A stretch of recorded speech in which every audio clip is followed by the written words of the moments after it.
Welcome to our channel. Today we how to register with Fidelity for 1099 download step by step clearly.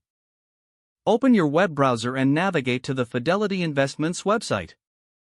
Enter your username and password in the designated fields. Click the login button to access your account. Once logged in, locate the Accounts and Trade tab. Hover over this tab to reveal a drop-down menu. Select Tax Forms from the drop-down options. You will be directed to the Tax Forms section of your account.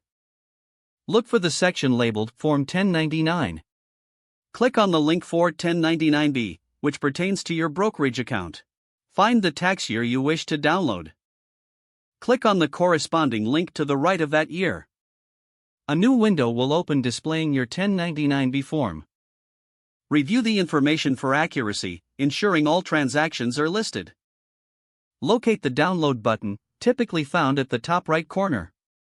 Click on the download button to save the form to your device. Choose the location on your computer where you want to save the file. Click Save to complete the download process. You can now access your 1099B form from your chosen location. If you need to return to your Fidelity account, navigate back to the browser window and log in again. Always remember to log out of your account for security after completing your session. You have successfully registered with Fidelity and downloaded your 1099B form. If the page does not load, refresh the browser or try again in a private or incognito window. Make sure you are using the correct email address, then retype it carefully to avoid small typos. If your password is not accepted, use the reset option and create a new strong password you can remember.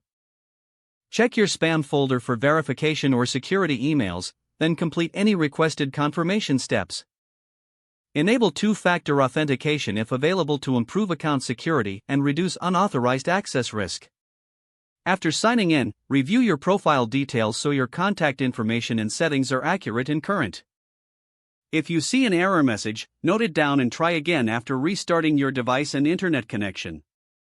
Log out when you finish, especially on shared devices, to keep your account and payment information secure. Don't forget to like this video and subscribe to our channel for more step-by-step tech guides.